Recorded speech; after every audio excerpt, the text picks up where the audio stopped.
بسم اللہ الرحمن الرحیم۔ السلام علیکم۔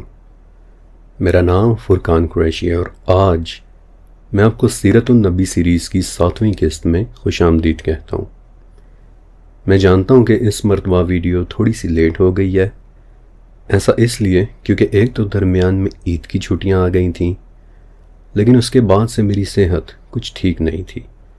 اس دوران میں بہت کم آن لائن آیا، اور پھر آپ جانتے ہی ہیں کہ میں کوئی پروفیشنل یوٹیوبر تو ہوں نہیں، نہ تو کوئی میرا اسٹوڈیو ہے اور نہ ہی میری کوئی ٹیم، اس لیے سارا کام بھی خود ہی دیکھنا ہوتا ہے۔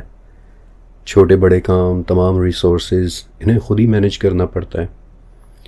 بس اللہ تعالیٰ سے دعا ہے کہ وہ اس خوبصورت پروجیکٹ سیرت النبی پروجیکٹ کو مکمل کرنے میں مجھے آسانی دے دے، آمین۔ اوکے، پچھلی قسط میں ہم نے نبی علیہ السلام کے حضرت خدیجہ رضی اللہ تعالیٰ عنہ کے ساتھ نکاح تک کی زندگی کو کور کیا تھا، اور آج میں آپ کو اس دن تک کے واقعات سناؤں گا کہ جس دن نبی علیہ السلام پر پہلی وحی نازل ہوئی تھی۔ پہلی وحی کے نازل ہونے کو بعثت کا دن بھی کہتے ہیں، ڈیکلریشن آف نبوہ، یعنی کہ وہ دن کہ جب جبرائیل علیہ السلام نے قرآن پاک کی پہلی آیات آپ علیہ السلام کے سامنے تلاوت کی تھی۔ پہلی وحی کب، کیسے اور کس طرح نازل ہوئی، اس بارے میں تو انشاءاللہ بالکل علیحدہ سے ایک اور قسط ہوگی، کیونکہ پہلی وحی کا نزول ایک بہت اسپیشل ایونٹ تھا۔ اسے انشاءاللہ میں بہت تفصیل کے ساتھ سناؤں گا، لیکن آج کی قسط کا فارمیٹ تھوڑا سا ہٹ گیا ہے۔ پہلے ایسے ہو رہا تھا کہ میں آپ کو ہر سال کے واقعات ایک ترتیب کے ساتھ سنا رہا تھا، لیکن جیسے جیسے بعثت کا وقت قریب آ رہا تھا، مکہ اور عرب میں نبوت کی نشانیاں زیادہ اور تیزی کے ساتھ دیکھی جانے لگی تھیں۔ اب لوگ ان نشانیوں کو دیکھ تو رہے تھے، لیکن ان واقعات کو رپورٹ انہوں نے بہت بعد میں کیا، بلکہ کچھ واقعات تو نبی علیہ السلام کے بھی بہت بعد میں، مثلا حضرت عمر رضی اللہ تعالیٰ عنہ کے زمانے میں جا کر رپورٹ ہوئے تھے۔ ایسا اس لیے کیونکہ لوگ نشانیوں کو دیکھ رہے تھے لیکن انہیں انٹرپریٹ نہیں کر پا رہے تھے۔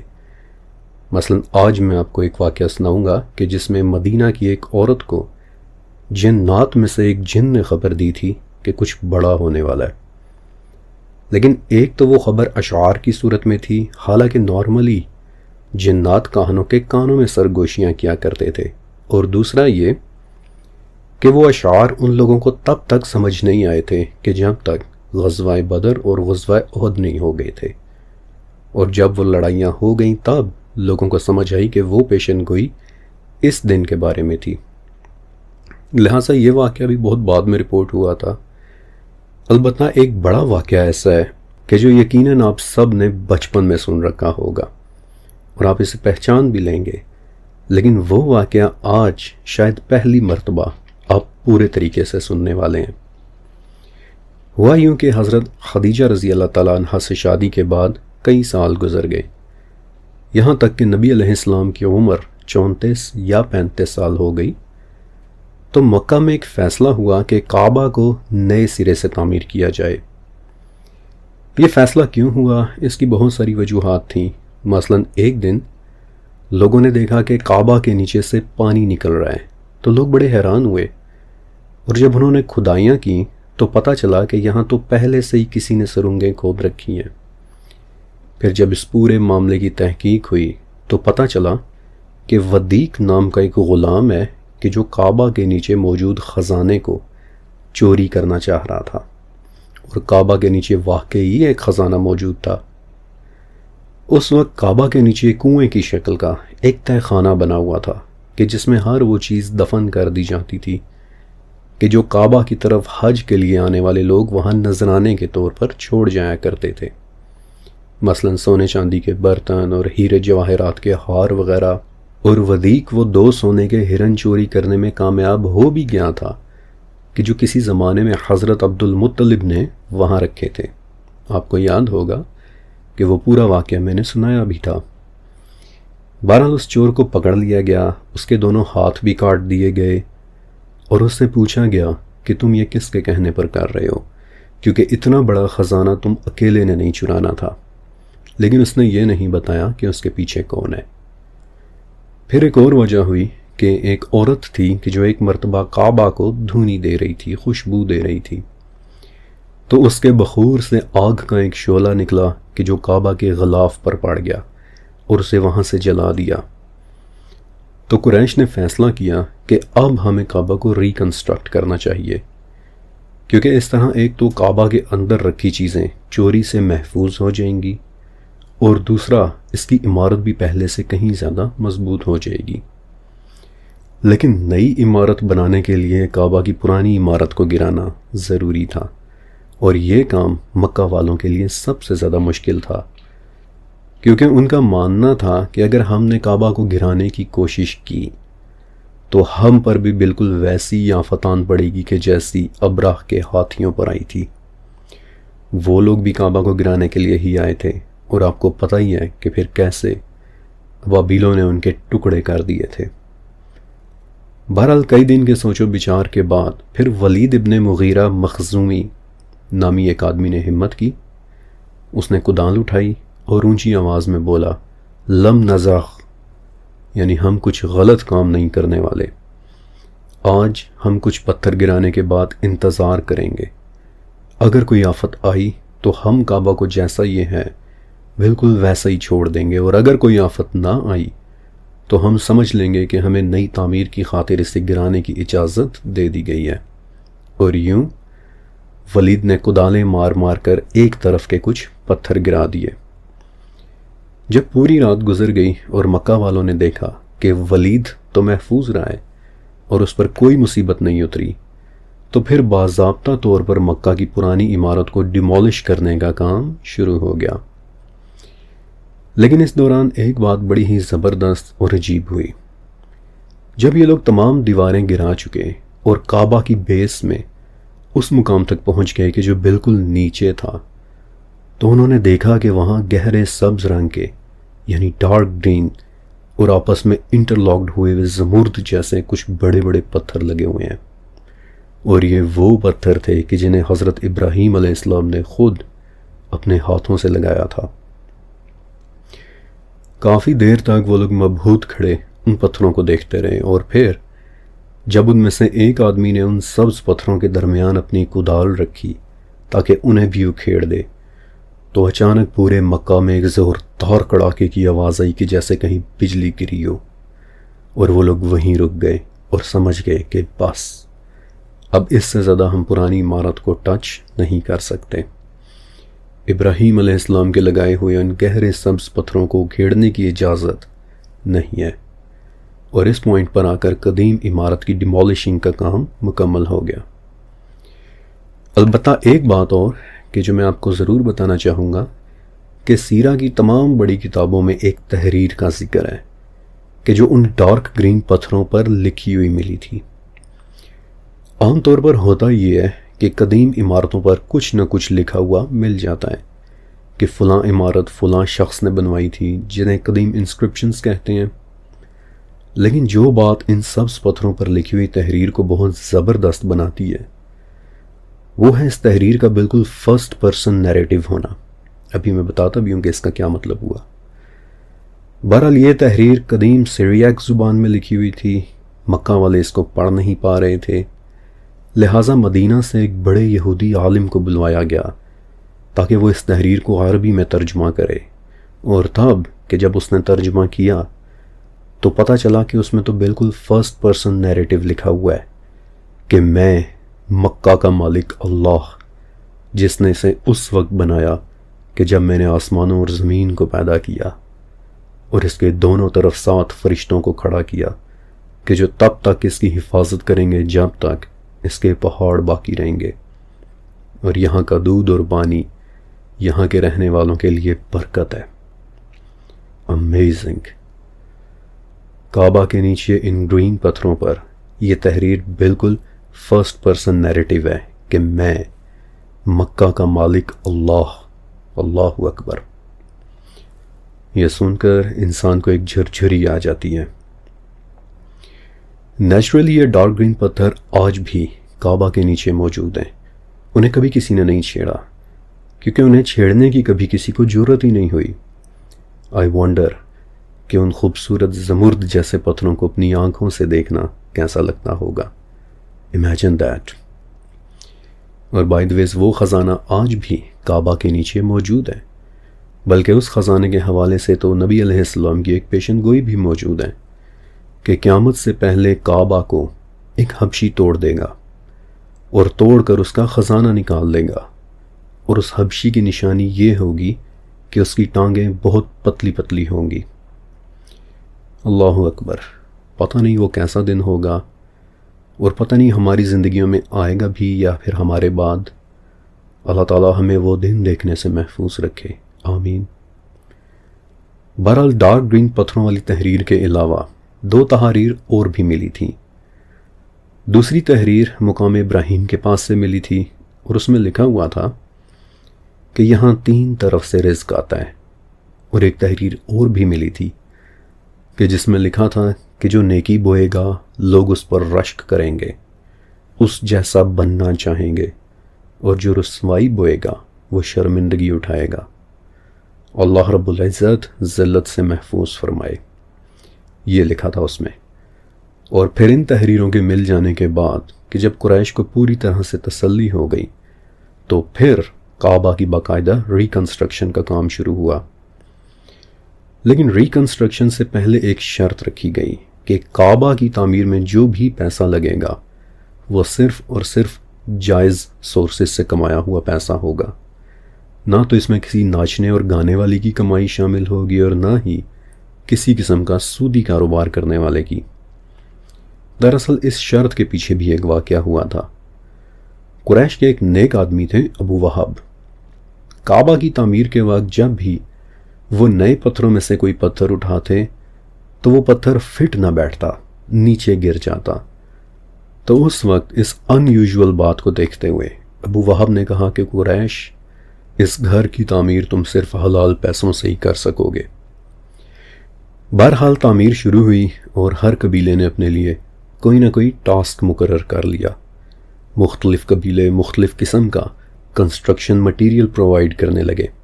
کوئی قبیلہ پتھر لا کر دے رہا تھا اور کوئی قبیلہ لکڑی، کوئی قبیلہ گارا بنا کر دے رہا تھا اور کوئی قبیلہ کپڑا. اور اس پورے پروجیکٹ کو سپروائز ایک رومن انجینئر کر رہا تھا کہ جس کا نام بھی تاریخ میں مل جاتا ہے، باکوم. جب ساری عمارت تعمیر ہو چکی اور آخر میں حجر اسود لگانے کی باری آئی تو پھر وہ واقعہ ہوا کہ جس کے متعلق ہم سب نے بچپن سے سن رکھا ہے. حجر اسود کو اٹھا کر کعبہ میں لگانا ایک بہت بڑا اعزاز تھا، اور نیچرلی ہر قبیلے کی یہ خواہش تھی کہ یہ اعزاز اس کے پاس جائے. لیکن کوئی قبیلہ بھی پیچھے ہٹ کر دوسرے کو یہ اعزاز دینے کے لیے تیار نہیں ہو رہا تھا، اور یوں اس ایشو کو لے کر مکہ کا ماحول بہت زیادہ ٹینس ہونا شروع ہو گیا، تلخ کلامی ہونا شروع ہو گئی، اور یوں لگنے لگا کہ مکہ ایک بار پھر سے سرخ ہونے والا ہے. یہاں تک کہ عبدالدار نامی ایک سردار نے خون سے بھرا ہوا پیالہ لا کر مکہ کے بیچوں بیچ رکھ دیا، اور اس کے قبیلے کے تمام مردوں نے تلواریں اٹھا کر اس پیالے میں اپنے ہاتھ ڈالے، اپنے ہاتھوں پر وہ خون لگایا، اور اونچی آواز میں ایک عہد لیا کہ مرتے دم تک ہم حجر اسود کے لیے لڑیں گے. اور پھر اس پیالے کو ایک نام بھی دیا گیا تھا، لقۃ الدم، یعنی خون چاٹنے والا پیالہ. اور اس ایونٹ کے بعد لگنے لگا کہ بس اب مکہ میں خون ریزی ہوئی کہ ہوئی. لیکن اس وقت مکہ میں رہنے والے سب سے ضعیف اور معمر شخص کا نام تھا ابو امیہ المخزومی. تو اس نے کہا کہ رکو، لڑنے کی کوئی ضرورت نہیں ہے، بلکہ ٹھہرو اور آج رات حرم میں بیٹھ کر انتظار کرو، اور دیکھو کہ کل صبح جو آدمی سب سے پہلے حرم میں داخل ہوگا یقیناً وہ ایک بہت نیک شخص ہوگا، لہٰذا اپنے جھگڑے کا فیصلہ تم ان سے کروا لینا. اور اللہ کی قدرت دیکھیے کہ اگلی صبح سب سے پہلے نبی کریم حضرت محمد صلی اللہ علیہ وآلہ وسلم حرم میں داخل ہوئے، اور آپ علیہ السلام کو دیکھتے ہی وہ لوگ اپنے چھپنے کی جگہوں سے باہر نکل آئے اور کہنے لگے کہ ان کے فیصلے پر تو ہمیں پورا یقین ہے. اور تب نبی علیہ السلام نے ایک ایسا فیصلہ کیا کہ جسے آج بھی ہسٹورینز اور مورخین اپریشیٹ کرتے ہیں کہ اتنا دانشمندانہ فیصلہ. آپ علیہ السلام نے ایک چادر منگوائی جسے تمام قبیلوں کے مندوبین یعنی ریپریزنٹیٹیوز نے اسے اس کے کناروں سے پکڑا اور حجر اسود کو اس چادر کے درمیان میں رکھا، اور یوں یہ بات اس چیز کی علامت ہو گئی کہ حجر اسود کو اٹھا کر رکھنے میں تمام قبیلے شریک ہوئے ہیں۔ اور پھر نبی علیہ السلام نے بذات خود اپنے ہاتھوں سے حجر اسود کو اٹھا کر اسے اس کی جگہ پر نصب کیا۔ اللہ اکبر! امیجن کریں کہ یہ سب اپنی آنکھوں سے ہوتے دیکھنا کیسا لگتا ہوگا۔ یہ وہ مشہور واقعہ ہے کہ جو شاید آج بھی ہمارے کورسز کی کتابوں میں موجود ہے، لیکن اس کے ساتھ ایک واقعہ اور بھی ہوا تھا کہ جو بہت کم کتابوں میں ملتا ہے۔ ابن عباس رضی اللہ تعالیٰ عنہ بتاتے ہیں کہ جب نبی علیہ السلام حجر اسود کو اس کی جگہ پر لگا رہے تھے تو دور ایک بوڑھا آدمی کھڑا یہ سب کچھ دیکھ رہا تھا، اور اس کا حلیہ ایسا تھا کہ جیسے نجد سے آیا ہو۔ یہ بات بہت امپورٹنٹ ہے، آگے آنے والی قسطوں میں نجد سے آنے والا بوڑھا ایک بار پھر سے ریپیٹ ہوگا۔ بہرحال وہ اپنے قریب کھڑے لوگوں سے بولا کہ میں حیران ہوں کہ شرف، دانائی اور ایک بڑی قوم نے ایک ایسے شخص سے اپنا فیصلہ کروایا ہے کہ جو عمر اور دولت دونوں میں ان سے کم ہے۔ یہ لوگ ان کے سامنے اس طرح سر جھکائے ہاتھ باندھے کھڑے ہیں کہ جیسے وہ ان کے غلام ہیں۔ تم دیکھنا کہ یہ انہیں منتشر کر دے گا، تم دیکھنا کہ یہ انہیں ٹکڑے ٹکڑے کر دے گا۔ اور ابن عباس بتاتے ہیں کہ وہ بوڑھا بذات خود ابلیس تھا کہ جو حجر اسود کو دیکھنے کے لیے آیا تھا۔ بائی دی وے، ابلیس کے اس حلیے، اس روپ کو آپ یاد رکھیے گا، کیونکہ آگے چل کر وہ بار بار ایک نجدی بوڑھے کے روپ میں قریش کے پاس آئے گا۔ بہرحال اس طرح خانہ کعبہ کی تعمیر مکمل ہوئی، البتہ اس دوران ایک چیز ایسی ہو گئی کہ جو آج بھی موجود ہے۔ آج بھی آپ کو کعبہ میں یہ صفت نظر آئے گی۔ ہوا یوں کہ قریش کے پاس وسائل کی تھوڑی سی کمی ہو گئی، لہٰذا انہوں نے ناردن سائیڈ والی دیوار کو تھوڑا سا کم کر کے اندر کی طرف کر دیا، حالانکہ پہلے وہ جگہ کعبہ کے اندر ہی ہوا کرتی تھی، لیکن اس تعمیر کے بعد وہ جگہ کعبہ سے باہر ہو گئی اور آج تک ہمیں یہ جگہ باہر دکھائی دیتی ہے، اور کعبہ کے اس حصے کا نام ہے حتیم۔ آپ سب نے یقیناً یہ جگہ دیکھ رکھی ہوگی۔ بہت بعد میں ایک مرتبہ نبی علیہ السلام نے حضرت عائشہ رضی اللہ تعالیٰ عنہ کو یہ جگہ دکھائی تھی اور کہا تھا کہ عائشہ، اگر قریش تازہ تازہ جاہلیت سے نہ نکلے ہوتے تو میں کعبہ کو دوبارہ سے گرا کر اسے ایک بار پھر سے ویسے ہی بناتا کہ جیسے اسے حضرت ابراہیم علیہ السلام نے بنایا تھا، یعنی کہ میں حتیم کو بھی کور کر لیتا۔ ایک مرتبہ ایک عباسی خلیفہ مہدی نے کوشش کی تھی کہ وہ کعبہ کو ایک بار پھر سے ریکنسٹرکٹ کر کے حتیم کو اس کے اندر کر دیں، لیکن امام مالک رحمۃ اللہ علیہ نے اسے منع کر دیا تھا اور کہا تھا کہ جو کام نبی علیہ السلام نے نہیں کیا وہ ہم کیسے کر لیں۔ لہٰذا آج جو کعبہ ہم دیکھ رہے ہیں، یہ کعبہ کی وہ حالت ہے کہ جس حالت میں قریش نے اسے تعمیر کیا تھا اور جس حالت میں نبی علیہ السلام نے بذات خود اس کا طواف کیا تھا۔ ہاں، وقت کے ساتھ چھوٹے چھوٹے بدلاؤ ضرور آئے، لیکن اصل ڈیمینشنز آج بھی وہی ہیں۔ بائی دی وے، عائشہ رضی اللہ تعالیٰ عنہ یہ بھی بتاتی ہیں کہ نبی علیہ السلام نے مجھے کہا کہ عائشہ، میں تمہیں زمین میں موجود اس کے مشرق و مغرب کے دروازوں کا بھی بتاتا۔ اور یہ کون سے دروازے ہو سکتے ہیں؟ مشرق اور مغرب سمت والے دروازے، یا پھر مشرقین اور مغربین والے وہ دروازے کہ جن پر میں نے حیرت کے دروازے سیریز بنائی تھی، لیکن یہ راز تو صرف اللہ جانتا ہے۔ حجر اسود والے واقعے سے پہلے بھی نبی علیہ السلام مکہ میں ایک بہت نمایاں شخصیت تھے، لیکن اس واقعے کے بعد لوگوں کی توجہ اور نظریں آپ علیہ السلام پر مرکوز ہونا شروع ہو گئی تھیں۔ لوگ آپ علیہ السلام کو ایک انتہائی معتبر شخصیت کے طور پر دیکھنے لگ گئے تھے۔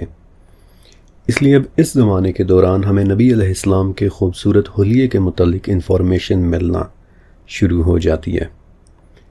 کئی بڑے ناموں نے آپ علیہ السلام کی شکل مبارک کے متعلق رپورٹ کیا ہے کہ آپ علیہ السلام دیکھنے میں کیسے تھے۔ مثلا ایک نام ہے حضرت جابر ابن سمرہ رضی اللہ تعالیٰ عنہ کا، بعد میں صحابی رسول بھی بنے تھے۔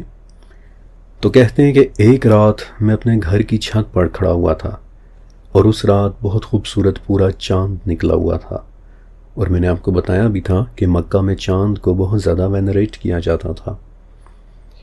تو جابر کہتے ہیں کہ میں چھت پر کھڑا چاند کو دیکھ رہا تھا کہ اچانک میری گلی میں نظر پڑی تو دیکھتا ہوں کہ محمد صلی اللہ علیہ وسلم چلتے ہوئے جا رہے ہیں، اور آپ نے سرخ رنگ کا ایک حلہ پہنا ہوا ہے، اور آپ دیکھنے میں مجھے بڑے ہی اچھے لگے، یہاں تک کہ پہلے میں نے چاند کو دیکھا، پھر میں نے آپ کو دیکھا، پھر میں نے چاند کو دیکھا، اور ایک مرتبہ پھر آپ کو دیکھا، اور پھر فیصلہ کیا کہ نہیں، سرخ حلے میں محمد چاند سے زیادہ خوبصورت لگ رہے ہیں۔ پھر یہی جابر ابن سمرہ بتاتے ہیں کہ نبی علیہ السلام کی آنکھیں ایسی تھیں کہ جیسے ان میں سرما لگا ہوا ہو، حالانکہ ان میں سرما لگا ہوا نہیں ہوتا تھا۔ آپ علیہ السلام کی بصارت کے متعلق بھی کافی سارا ڈیٹا موجود ہے، مثلا قدیم دور میں، اور صرف عرب میں ہی نہیں بلکہ عرب سے باہر بھی، ایک بڑا دلچسپ رواج تھا کہ رات کے وقت ستاروں کا ایک جھرمٹ نظر آتا ہے جسے پلیڈیز کہتے ہیں۔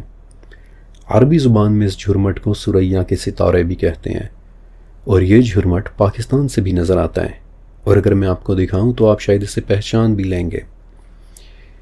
قدیم زمانے میں اس جھرمٹ کو آنکھوں کے ایک ٹیسٹ کے طور پر استعمال کیا جاتا تھا۔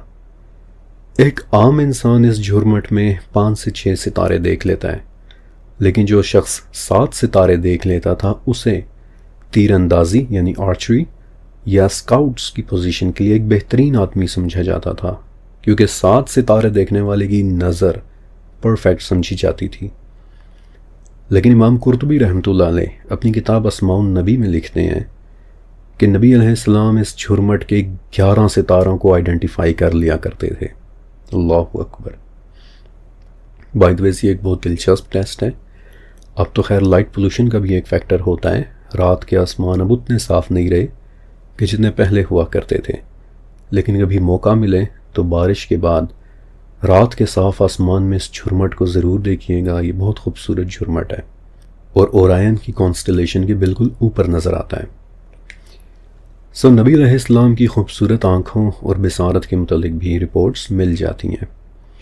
جب مقاتل ابن حیان رحمۃ اللہ علیہ نے حضرت عیسیٰ علیہ السلام کی سیرہ لکھی تھی تو بتاتے ہیں کہ عیسیٰ علیہ السلام پر ایک وحی ایسی بھی اتری تھی کہ جس میں یہ حکم تھا کہ عیسیٰ ابن مریم میرے معاملے میں کوشش کرنا، سستی نہ کرنا، اور اس نبی کی تصدیق کرنا کہ جس کی آنکھیں خوبصورت اور بڑی ہوں گی، یعنی نبی علیہ السلام۔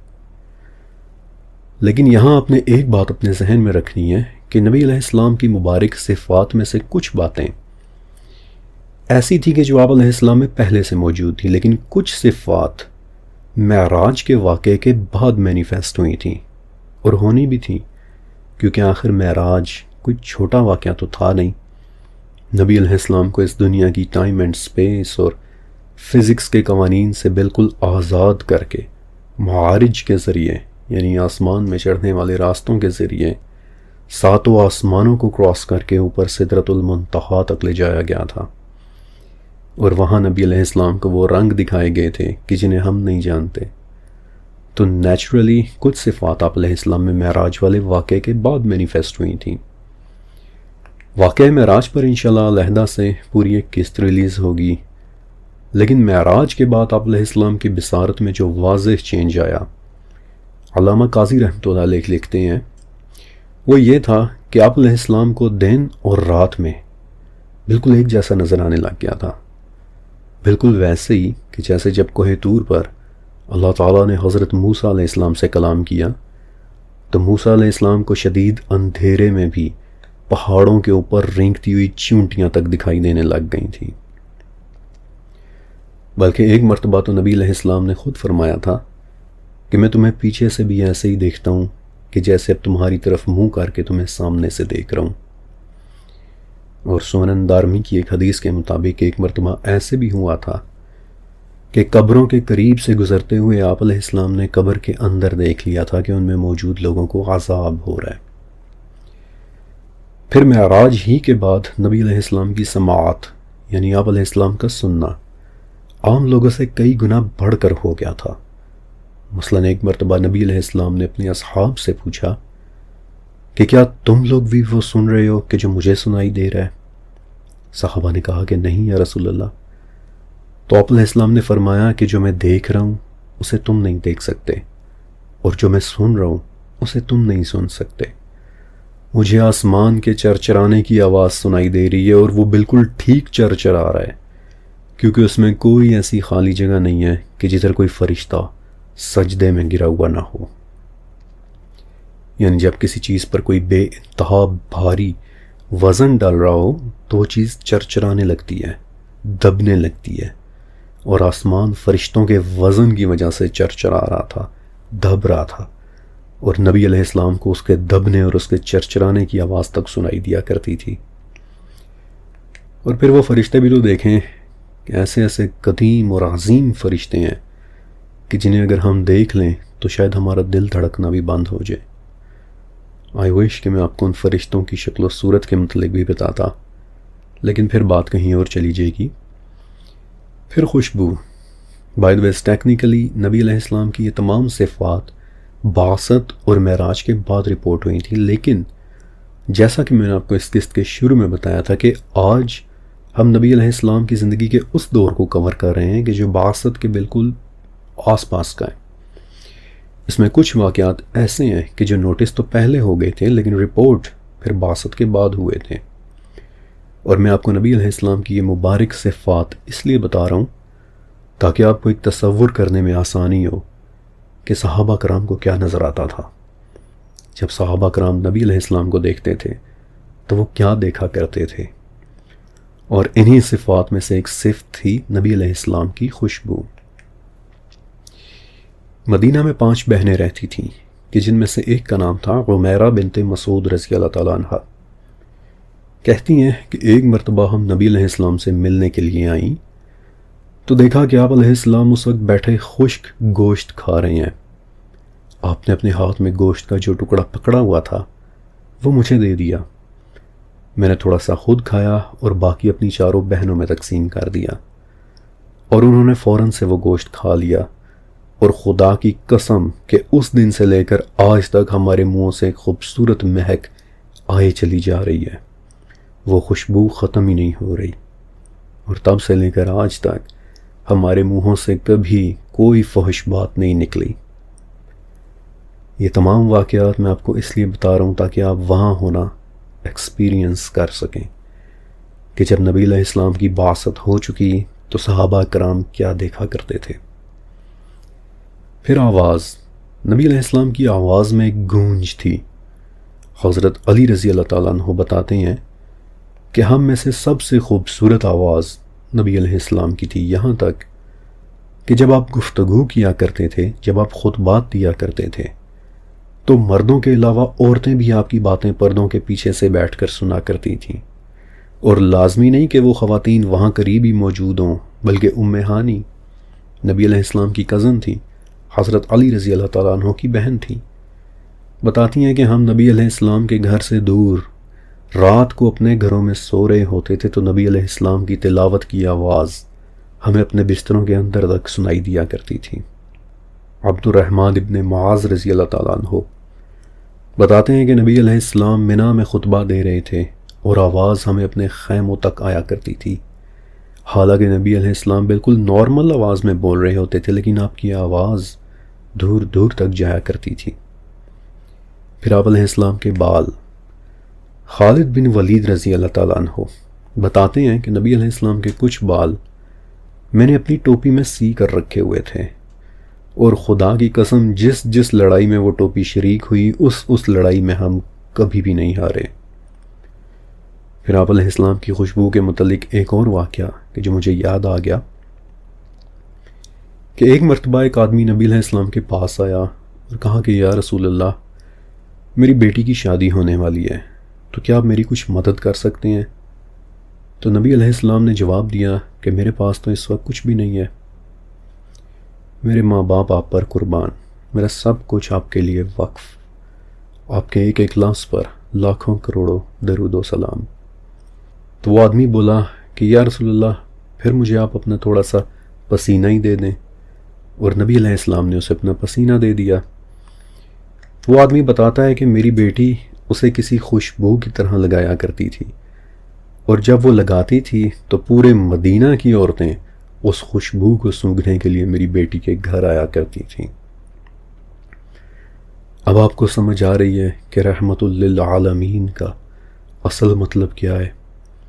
آپ علیہ السلام کا وجود سر سے پاؤں تک ہمارے لیے رحمت ہی رحمت تھا۔ عبداللہ ابن رواحہ رضی اللہ تعالیٰ عنہ ایک شعر کی صورت میں بتاتے ہیں کہ اگر محمد ہمیں کوئی معجزات نہ بھی دکھاتے تو بھی صرف ان کی شکل و صورت اور خوبصورتی دیکھ کر ہی ہم انہیں ایک نبی مان سکتے تھے۔ آپ علیہ السلام کی صفات پر علیحدہ سے پوری ایک قسط بن سکتی تھی، لیکن باقی باتیں انشاءاللہ ساتھ ساتھ میں آپ کو بتاتا رہوں گا۔ ہاں، آج کے لیے نبی علیہ السلام کی ایک صفت اور بتا کر پھر ہم آگے بڑھتے ہیں کہ نبی علیہ السلام کا خوبصورت چہرہ۔ آپ علیہ السلام کی رنگت سفید تھی، خوبصورت سفید، کہ جس میں ہلکی سی گلابی ٹنج ہوتی ہے۔ ایک مرتبہ نبی علیہ السلام کو کسی نے کالی چادر تحفے میں دی تو آپ علیہ السلام نے وہ پہنی اور پھر اپنے گھر والوں سے پوچھا کہ یہ کیسی لگ رہی ہے۔ تو گھر والوں نے بتایا کہ اس کی سیاہی آپ کی سفیدی اور آپ کی سفیدی اس کی سیاہی کے ساتھ بہت خوبصورت لگ رہی ہے۔ اور میں قربان جاؤں، امیجن کریں کہ جب نبی علیہ السلام نے اپنے گھر والوں سے پوچھا ہوگا کہ مجھ پر یہ چادر کیسی لگ رہی ہے۔ میرے پیارے نبی پر لاکھوں کروڑوں درود و سلام۔ یہاں سے آگے میں آپ کو کچھ ایسے واقعات سنانے والا ہوں کہ جو بعثت سے بالکل پہلے پیش آئے تھے، لیکن رپورٹ آبویسلی بہت بعد میں ہوئے تھے۔ دیکھیے، جیسے جیسے بعثت کا زمانہ قریب آ رہا تھا ویسے ویسے عرب میں ایک خاص طرح کی فیلنگ بڑھتی چلی جا رہی تھی کہ کچھ بڑا ہونے والا ہے۔ اس کی دو وجوہات تھیں۔ ایک تو یہ کہ کاہنوں کے پاس خبریں آنا بند ہو گئی تھیں، ابھی میں بتاتا بھی ہوں کہ کیوں۔ اور دوسرا یہ کہ جو اہل کتاب تھے یعنی یہود و نصارہ، وہ جان چکے تھے کہ اب ایک نبی کا ظہور ہونا زیادہ دور نہیں ہے۔ کچھ نشانیاں تو انہیں اپنی کتاب کے ذریعے پتہ تھیں، لیکن کچھ واقعات تو بڑے ہی ڈائریکٹ ہو کر ہو رہے تھے، اور میں آپ کے ساتھ دونوں شیئر کرتا ہوں۔ علی ابن نافع الجرشی بتاتے ہیں کہ نبی علیہ السلام کی بعثت سے بالکل پہلے کی بات ہے کہ ہم یمن میں رہ رہے تھے اور ہر طرف ایک خبر پھیلی ہوئی تھی کہ ایک نبی کا ظہور ہونے والا ہے۔ تو ہم نے سوچا کہ کیوں نہ پہاڑوں میں رہنے والے ایک کاہن کے پاس چلیں اور اس سے پوچھ کر آئیں۔ تو ہم لوگ پورے ایک دن اور ایک رات کا سفر کر کے ان پہاڑوں میں پہنچے۔ اور آپ کی امیجنیشن کے لیے بتا دوں کہ یمن میں کچھ اس طرح کے پہاڑ ہیں کہ جن کی چوٹی پر آج بھی قدیم موناسٹریز اور قلعے بنے ہوئے ہیں کہ جنہیں آپ لاجواب قسم کی انجینئرنگ کہہ سکتے ہیں۔ ان قلعوں کو دیکھ کر بندہ سوچ میں پڑ جاتا ہے کہ یہ آخر انہوں نے بنائے کیسے ہوں گے۔ بہرحال ایک مشکل سفر کر کے یہ لوگ پہاڑوں میں موجود ایسی کسی موناسٹری پر پہنچے کہ جہاں وہ کاہن رہا کرتا تھا، اور اس وقت صبح ہونے ہی والی تھی۔ تو یہ لوگ بتاتے ہیں کہ ہم نے دیکھا کہ وہ کاہن تیز تیز چلتا ہوا نیچے کی طرف آ رہا ہے، حتیٰ کہ وہ ہمارے پاس پہنچ کر رک گیا۔ پھر سورج کی طرف دیکھ کر کافی دیر تک کچھ پڑھتا رہا، سوچتا رہا، پھر آسمان کی طرف دیکھنے لگ گیا اور کافی دیر تک دیکھتا رہا، اور پھر اچانک ہماری طرف دیکھ کر صرف اتنا بولا کہ چند دنوں کی بات ہے کہ تمہارے درمیان ایک نبی ظاہر ہوں گے۔ اللہ نے انہیں منتخب کر لیا ہے اور ان کا نام محمد ہے، اور تمہارے درمیان وہ تھوڑے ہی وقت کے لیے رہیں گے۔ علی بتاتے ہیں کہ کاہن نے صرف اتنا کہا اور پھر دوبارہ پہاڑ کی چوٹی کی طرف منہ کر کے اوپر بھاگتا ہی چلا گیا۔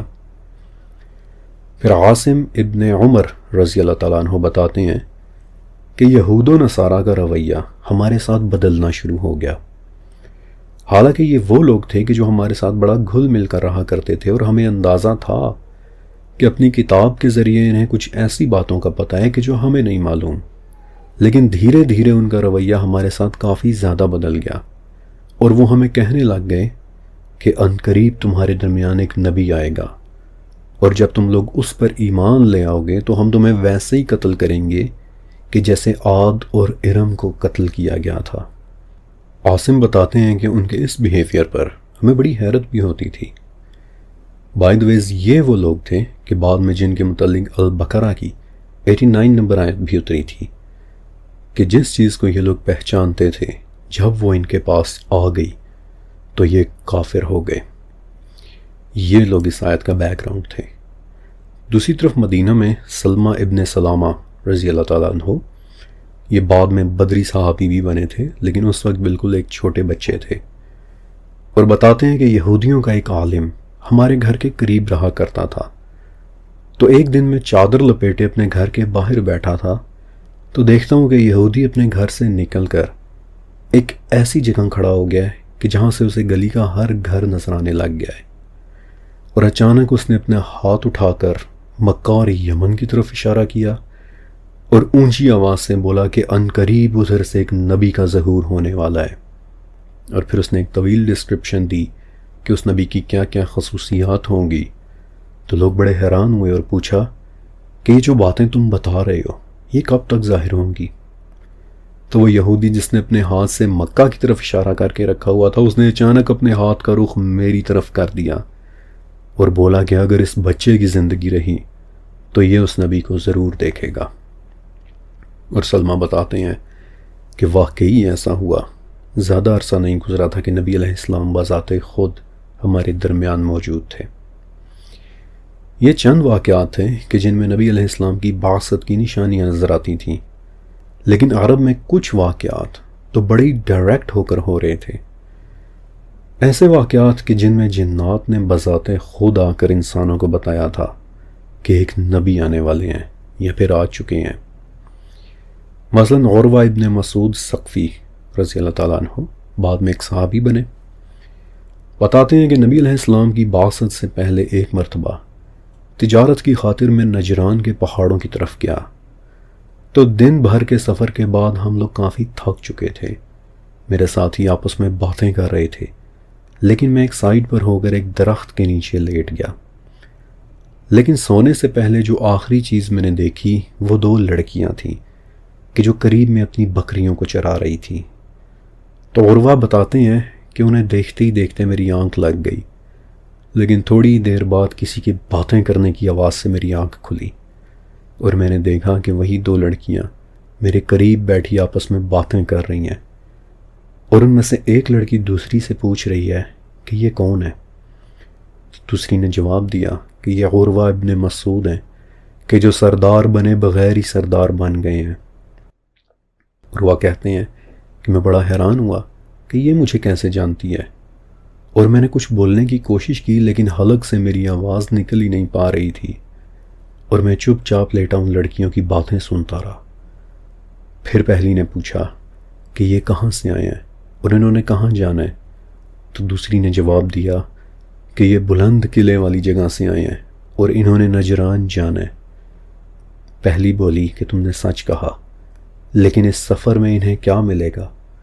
دوسری نے جواب دیا کہ انہیں بہت ساری تجارت اور منافع ملے گا، ان کا یہ سفر ان کے لیے مبارک ہوگا۔ پہلی پھر بولی کہ تم نے سچ کہا، لیکن ان کا انجام کیا ہوگا؟ دوسری نے جواب دیا کہ یہ ایک سردار بن کر زندگی گزاریں گے اور ان کی سرداری ایک نبی کی اطاعت کی وجہ سے ہوگی۔ پہلی پھر بولی کہ تم نے سچ کہا، لیکن یہ نبی کیا ہوتا ہے؟ دوسری نے پھر جواب دیا کہ وہ دعوت دینے والا ہوتا ہے، اس کی دعائیں قبول ہوتی ہیں اور اس کا معاملہ عجیب ہوتا ہے۔ پہلی پھر بولی کہ تم نے سچ کہا، اور عروہ بتاتے ہیں کہ اس کے بعد ان دونوں کی گفتگو رک گئی اور وہ دونوں مسکراتے ہوئے میری طرف دیکھنے لگ گئیں، اور میرا خوف سے یہ حال ہو گیا کہ کاٹو تو بدن میں لہو نہیں۔ میں وہیں لیٹا روتا رہا، اور اس دوران مجھ پر عجیب سی غنودگی طاری ہو گئی، اور جب میری آنکھ کھلی تو نہ تو وہ لڑکیاں وہاں پر تھیں اور نہ ہی ان کی بکریاں۔ میں جلدی جلدی نجران پہنچا اور تجارت سے بھی پہلے وہاں کے بڑے گرجا میں گیا کہ جہاں کا ہائی پریسٹ میرا ایک دوست بھی تھا، اور اسے یہ تمام واقعہ سنایا کہ جسے سن کر وہ خاموش ہو گیا۔ پھر اس نے کہا کہ ابو یعفور، ان قریب تم دیکھو گے کہ ایک نبی کا ظہور ہوا ہے، اور جب وہ ظاہر ہوں تو تم فوراً ان پر ایمان لے آنا، اس میں کوئی دیر نہ کرنا۔ بکریوں والی وہ دونوں لڑکیاں کون تھیں، جنات یا پھر کوئی اور مخلوق، یہ راز تو ہم شاید اب کبھی بھی نہ جان سکیں۔ لیکن ایسا ہی ایک اور واقعہ عمرو ابن مرہ رضی اللہ تعالیٰ عنہ نامی ایک صحابی کے ساتھ پیش آیا تھا۔ بتاتے ہیں کہ نبی علیہ السلام کی بعثت سے پہلے ایک رات ہم یمن سے حج کی خاطر مکہ کی طرف نکلے، تو راستے میں ہم نے جس جگہ پر پہلا سٹاپ کیا وہاں میں نے ایک خواب دیکھا کہ کعبہ سے ایک روشنی نکلی ہے کہ جو دور دور تک پھیل گئی ہے، یہاں تک کہ اس روشنی میں مجھے مدینہ کے پہاڑ بھی دکھائی دینے لگ گئے ہیں، اور دور سے ایک مدھم سی آواز آ رہی ہے کہ جس میں کوئی کہہ رہا ہے کہ بتوں کا وقت ختم ہو گیا، عدل، رحم اور سلامتی کا دور شروع ہونے والا ہے۔ عمرو کہتے ہیں کہ میں جلدی سے گھبرا کر اٹھا اور میرا پورا جسم پسینے میں بھیگا ہوا تھا کہ اچانک میری نظر ایک ایسے آدمی پر پڑی کہ جو درخت کے نیچے بیٹھا مجھے دیکھے چلا جا رہا تھا۔ اس نے مجھ سے پوچھا کہ کیا ہوا؟ میں نے اسے بتایا کہ میں نے ایک خواب دیکھا ہے، اور پھر میں نے اسے اپنا خواب سنایا تو وہ کہنے لگا کہ لگتا ہے کہ عنقریب کعبہ بتوں سے خالی ہونے والا ہے۔ عمرو، اگر اس وقت تم زندہ ہوئے تو جو نبی آئیں گے ان پر ضرور ایمان لانا۔ عمرو کہتے ہیں کہ ابھی میں خود کو سنبھال ہی رہا تھا کہ وہ آدمی اٹھ کر وہاں سے چلا گیا، اور اس کے جانے کے بعد اچانک مجھے خیال آیا کہ اس شکل و صورت کا تو کوئی آدمی ہمارے قافلے میں تھا ہی نہیں۔ میں نے اسے بہت ڈھونڈا لیکن دوبارہ مجھے وہ شخص کہیں نظر نہیں آیا۔ وانس اگین وہ جنات میں سے تھا یا کسی اور مخلوق میں سے، یہ بات تو شاید ہمیشہ کے لیے اب ایک راز ہی رہے گی۔ لیکن کچھ واقعات ایسے ہیں کہ جن میں جنات کے ڈائریکٹلی انوالوڈ ہونے کا پتہ چل جاتا ہے۔ مثلا مدینہ میں ایک عورت ایک کاہنہ رہا کرتی تھی کہ جسے لوگ علی طلا کہتے تھے۔ اب نارملی ہوتا یہ تھا کہ کاہنوں کے پاس کچھ جنات ہوتے تھے کہ جو انہیں آسمانی خبریں لا کر دیا کرتے تھے۔ وہ جنات آسمانوں میں چھپ کر بیٹھ جاتے، وہاں سے فرشتوں کی باتیں سنتے، اور اس ایک بات میں اپنی طرف سے 100 باتیں ملا کر نیچے آ کر کاہنوں کے کان میں سرگوشی کیا کرتے تھے، اور کاہنوں کو جنات کی وہ سرگوشی مرغی کی کٹ کٹ کی آواز کی طرح سنائی دیا کرتی تھی۔ یہ ان کا کمیونیکیٹ کرنے کا طریقہ ہوتا تھا۔ لیکن بعثت سے پہلے ایک رات علی تعالیٰ کا ساتھی جن بذات خود اچانک اس کے سامنے آ کر زمین پر گر گیا۔ کیوں گرا ابھی میں بتاتا ہوں۔ اور معمول سے ہٹ کر اس مرتبہ اس نے سرگوشیوں کے بجائے ایک شعر پڑھا کہ جسے علی تعالیٰ سمجھ نہیں پائی، اسے انٹرپریٹ نہیں کر پائی۔ ایک تو اس وقت وہ اچانک گھبرا گئی تھی، اور دوسرا جنات کے اس طرح خبر دینے کا طریقہ ہائیلی ان یوزول تھا۔ بہرحال اس نے ایک شعر پڑھا کہ جس کا میں آپ کو اردو ترجمہ بتا رہا ہوں کہ میں ایک عظیم واقعے کو جانتا ہوں کہ وہ زخمی کرنے اور گلے کاٹنے کا دن ہوگا۔ درے، کیا چیز ہیں درے؟ وہ کہ جن میں ٹخنے اپنے مقامات سے بچھڑ جائیں گے۔ اس جن کے ان اشعار کو علی تعالیٰ ایک طویل عرصے تک سمجھ نہیں پائی، انٹل کہ بدر اور احد کے مارکے ہو گئے کہ جو دروں میں لڑے گئے تھے، اور تب ان اشعار کی سمجھ آئی کہ وہ جن ان دروں میں ہونے والی اہم لڑائیوں کا سراغ دے رہا تھا۔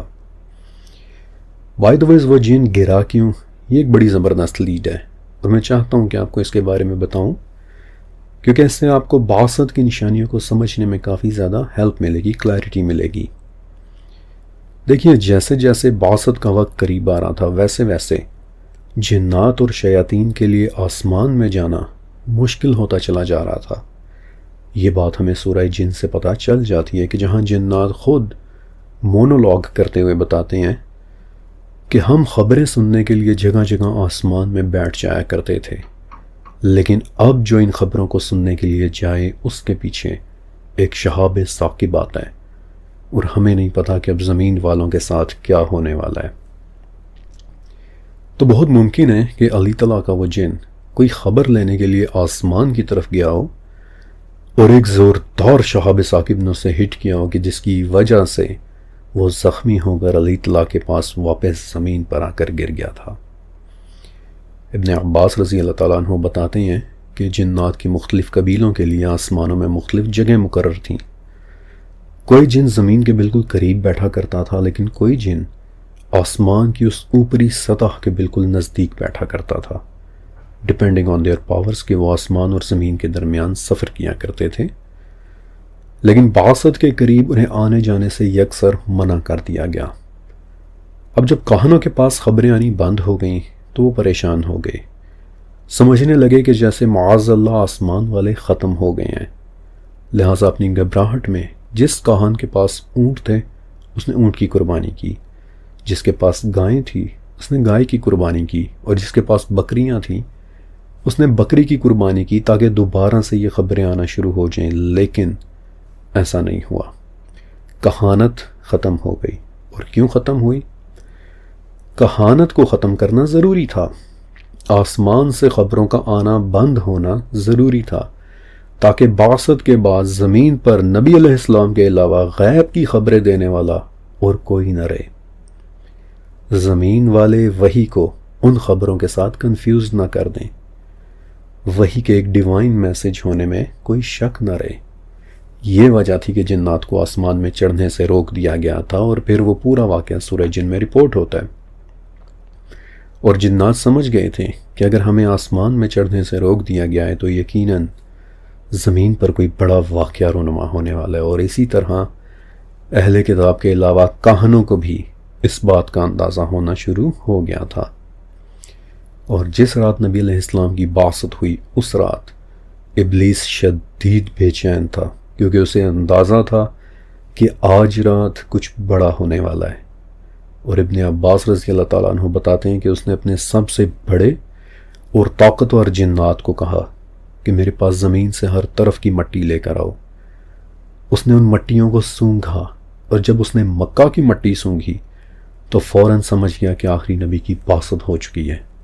اس نے تیزی سے وہ مٹی ایک طرف پھینک دی، اور اس پر تمام جنات خاموش ہو گئے تھے۔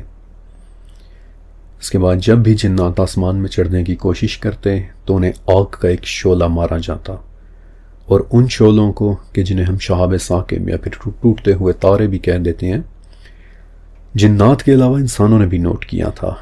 مثلا بنو علاج کا ایک آدمی تھا، عمرو ابن امیہ۔ تو بعثت سے کچھ وقت پہلے ایک رات کہ جب عرب کے کچھ کسانوں نے بے تحاشا ٹوٹتے ہوئے تارے دیکھے تو وہ عمرو کے پاس گئے اور اس سے پوچھا کہ یہ سب کیوں ہو رہا ہے؟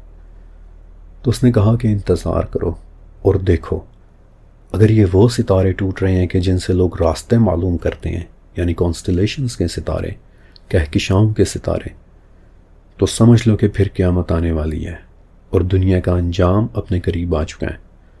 لیکن اگر یہ وہ ستارے نہیں ہیں تو سمجھ لو کہ زمین میں پھر کوئی عظیم الشان واقعہ پیش آنے والا ہے۔ لیکن وہ کیا واقعہ ہے یہ تو صرف اس دنیا کا رب ہی جانتا ہے۔ بائی دا وے ایک بات اور کہ کیا ہر ٹوٹتا ہوا تارا جنات اور شیاطین کو مارا ہوا ایک شعلہ ہوتا ہے؟ اس حوالے سے میں نے 40,000 سالوں کے علم سیریز میں بات کی بھی تھی، ابھی وقت نہیں ہے کہ میں اسے ایکسپلین کروں، لہٰذا آپ اس کا 10واں چیپٹر ضرور دیکھیے گا۔ برحال ایسے ہی ڈائریکٹ واقعات میں سے ایک اور واقعہ کہ جو ہوا تو نبی علیہ السلام کی بعثت کے فوراً بعد تھا، لیکن رپورٹ بہت بعد میں حضرت عمر رضی اللہ تعالیٰ عنہ کے دور خلافت میں جا کر رپورٹ ہوا تھا۔ ہوا یوں کہ ایک دن حضرت عمر رضی اللہ تعالیٰ عنہ مسجد نبوی میں اپنے اصحاب کے ساتھ بیٹھے ہوئے تھے، تو سامنے سے ایک آدمی گزرا، تو کسی نے حضرت عمر رضی اللہ تعالیٰ عنہ سے پوچھا کہ یا امیر المومنین، آپ اس آدمی کو جانتے ہیں؟ تو عمر رضی اللہ تعالیٰ عنہ نے کہا کہ نہیں، کون ہے یہ آدمی؟ تو بتایا گیا کہ اس آدمی کا نام سواد ابن قارب ہے، اور زمانے جاہلیت میں یہ کاہن ہوا کرتا تھا، لوگوں کو مستقبل کے حوالے سے عجیب عجیب باتیں بتایا کرتا تھا۔ لیکن ایک دن یہ چیختا چلاتا اپنے گھر سے باہر نکلا اور کہنے لگا کہ اٹھو اٹھو، وہ آ گیا، دیکھو دیکھو وہ کیسا صاف کہہ رہا ہے لا الہ الا اللہ۔ پہلے پہل تو ہم سمجھے کہ اس نے شاید کوئی برا خواب دیکھ لیا ہے، لیکن بعد میں ہمیں پتہ چلا کہ یہ تو حرف بحرف سچ کہہ رہا تھا۔ حضرت عمر رضی اللہ تعالیٰ عنہ نے کہا کہ اسے فوراً میرے پاس لاؤ۔ جب وہ آ گیا تو عمر رضی اللہ تعالیٰ عنہ نے اس سے پوچھا کہ کیا تم ہی سواد ابن قارب ہو؟ اس نے کہا کہ جی میں ہی ہوں۔ تو عمر رضی اللہ تعالیٰ عنہ نے پوچھا کہ تمہاری کہانت کا کیا ہوا؟ تو سواد کو تھوڑا سا برا لگا اور اس نے تھوڑا سا مائنڈ کیا اور کہا کہ اب کہ جب میں مسلمان ہو گیا ہوں تو آپ کیوں مجھے پرانی باتیں یاد دلا رہے ہیں؟